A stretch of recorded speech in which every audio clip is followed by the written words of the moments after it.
Oh my God, it handles so good. I can feel the nuts getting round by the moment. These DWD coilovers are starting to really grind my gears. I hate 3-row SUVs. People keep on buying them, and what they actually should have is this right here, a minivan. The problem is minivans are inherently not cool. Like, look at this gap right here, and this thing's the lowered SE model. But that changes today, because this sexy Sienna is getting the full works. We're talking coilovers, brakes, wheels, tires, footrests, Leo and Stitch, and some LEDs. This video came about because Andy's friend Raymond wanted to put a set of coilovers on this van, and the shop gave him a quote of $2,000. We're gonna help him out a bit. We can do it for a bit cheaper. For the coilovers, we're going with some DWD DD series because they were pretty cheap. But more seriously, these should be able to give us a pretty decent drop while maintaining really nice daily drivability. Jeez, they torqued it, that's for sure. That was not torqued to spec. As far as I can tell, getting the rear suspension off of this is pretty darn simple. Oh, yeah, there we go. Oh, that's pretty slick right there. Look at that trunk space. And Toyota were nice enough to include just a little access patch here, so you don't need to pull off a whole bunch of the inside of the car to get at the shock top. Oh, there we go. Then just a 17 mil wrench and a 6 mil Allen, and this should just come right off. Oh, friggin' I love Toyotas. The top undone, I think this just comes right off. Super simple. And then for the spring, you just, no, we might need to undo the other side first. There we go, second side. This looks pretty promising now. Oh, sweet. Let's see how our heights stack up here. So, old spring, new spring. But this one also, you can change the height of it, so it can either be much lower or not very much lower. We can just see how low it goes, and if it needs to go up, we can go up. Hell yeah. If you guys were wondering what DWD's instructions are like, this product needs to be installed by a professional technician. Installers must wear working gloves. Just giving it a bit of a clean. I guess the spring just goes in now. We're gonna need to jack it up to even have this get in at all. These came from the factory at completely different heights. There we go. Both right on 90.5. To ensure that the Sienna stays as comfortable as possible, given, we have some new rubbers. So just some nice little bushings right here. Is it gonna make a difference? Probably not. The old ones looked perfectly fine. This thing is friggin' mint for being from 2017, but this just ensures that it'll be very nice. To get this all together, you need to pull the rubber out of the old shock, put it in this little cup, and then that can go on top of our new shocks. This needs to go up a lot more to get in there. I'm going to get this pretty nice and tight right now, but we're not gonna actually torque her down until the weight of the car is on the ground. And for the bottom one, you can do it right now, and the torque spec is 85 foot-pound. Come on, click! Yeah, 85 doesn't seem like a lot when you're on a lift, but when you're friggin' like that. Oh, 85. Those tires were a bit hard to get off, and you can see that's kind of all rusted and crappy in here. We're just gonna wire wheel it, add in a bit of white lithium grease, and then they should come off perfectly every single time after. By the way, don't get this on your lugs. Having your lugs seize is like desirable. Oh, I just got some on there. Well, we'll break clean that off. Oh, I cannot wait to see this thing just slammed to its nuts. Especially since we don't have the wheels that are going on that will kind of make sense yet. Like, it's gonna be hilarious. We got out the ramps because we're concerned it'll be so low that we can't even get the jack out anymore. Not low enough. Geez, like I know it'll settle a bit, but I was hoping that it'd be a bit lower than that.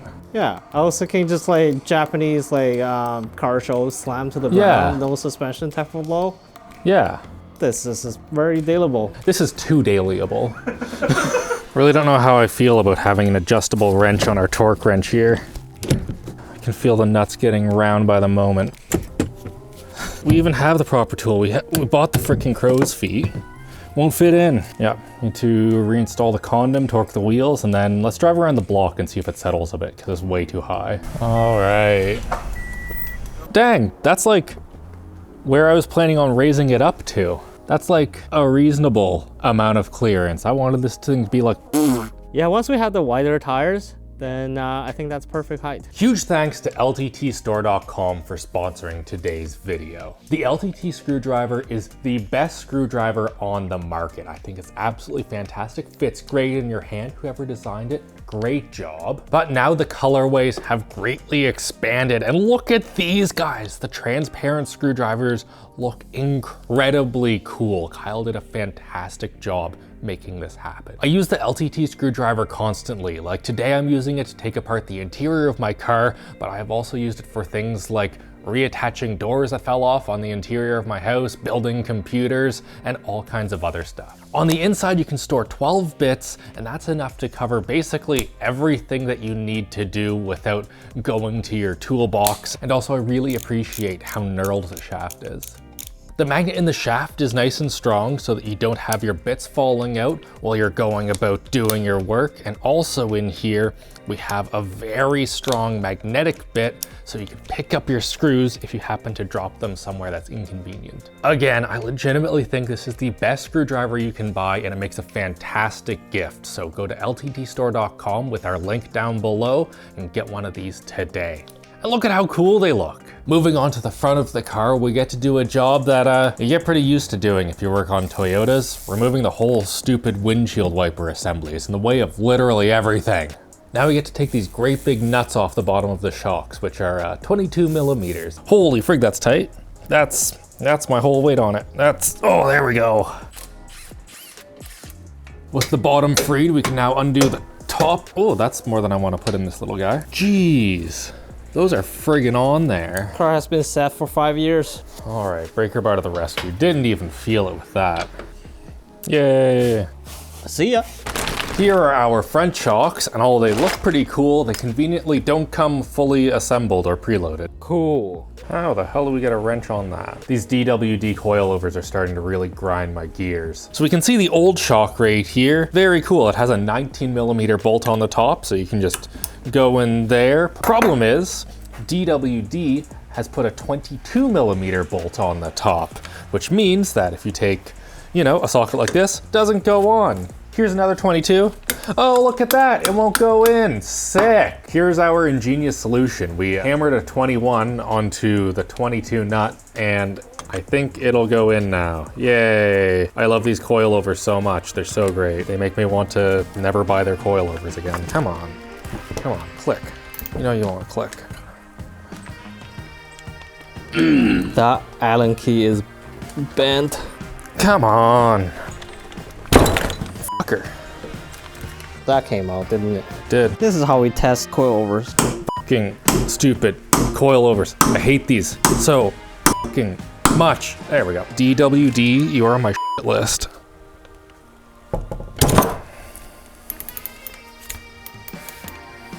Our wheels were supposed to arrive yesterday. The tracking from Canpar now says, can't find address. Please continue to hold for the next available agent. Given that we are currently at the address they're supposed to be delivered to, I think they're just really dumb. Canpar, you guys suck. I can't wait to be on hold for 15. After being on hold for only 1 hour and 52 minutes, you can see at the sunset behind us, we're ready to install these coilovers. Comment down below. Me and my homies all hate Canpar, but me and all my homies absolutely love coilovers on minivans. Now we just need nuts. These nuts? Now this gets torqued to a very fun 174 foot-pounds. There we go. How exactly we got roped into doing a brake job on Andy's friend's car, I'm not totally sure, but we have some cells and they look great. 2 pistons, eh? Yeah, 2 pistons. These are apparently the original pads, and they look like they have another 8 years left in them. Man, the pads aren't gonna make a difference, but at least the rotors look pretty cool. Beautiful. There's no screws holding this rotor on, so we just need to persuade it off.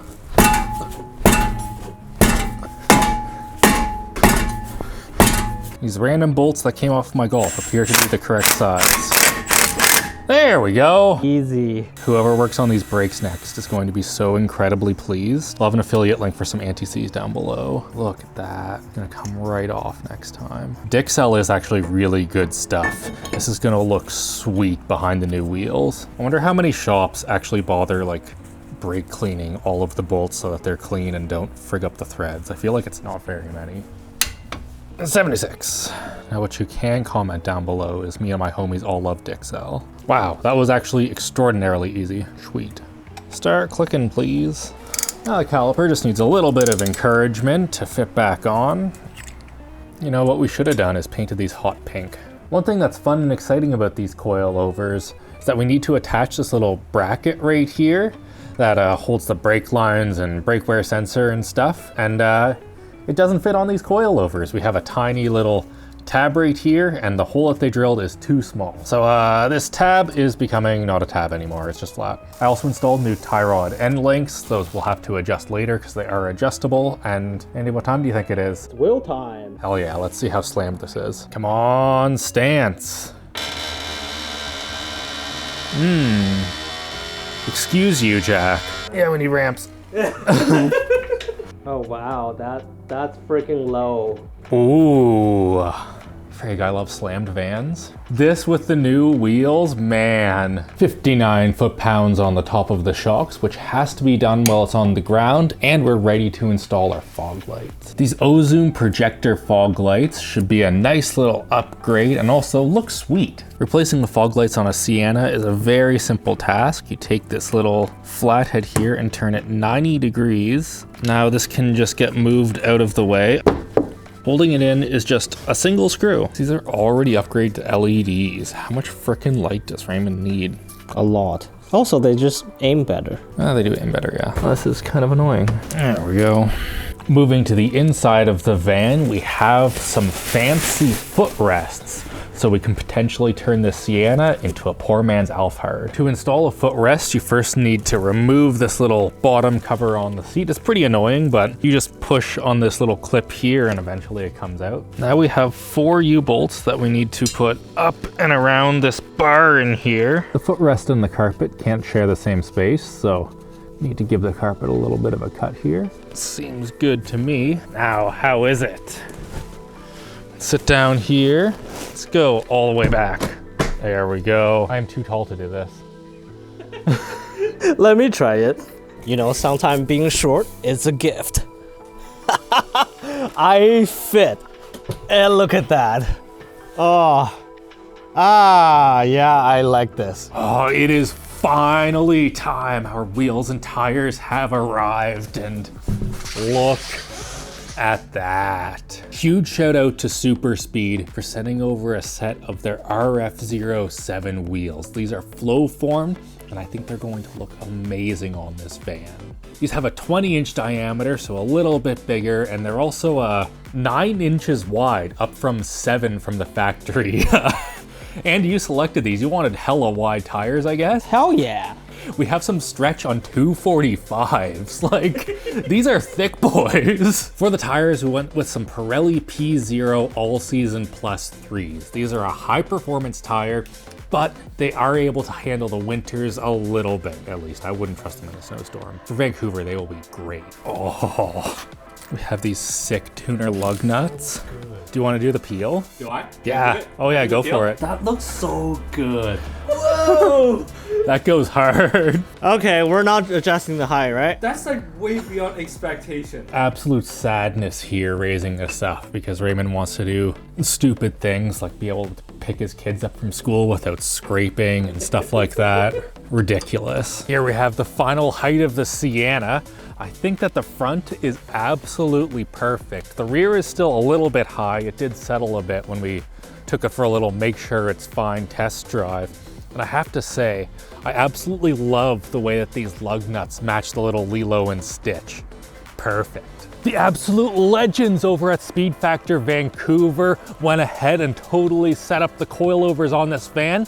And I have to say, it was really nice hearing that the actual professionals also hate working on these DWD shocks. Holy frig. Yeah, with the alignment and the preload done, and also the height matching rear to front, which is pretty sick, this thing looks awesome. And also, even though it was pretty cool how low it was before, on the highway over big bumps, these guys right here would hit, which is a bit concerning. Going over a bridge, bit of a bump here.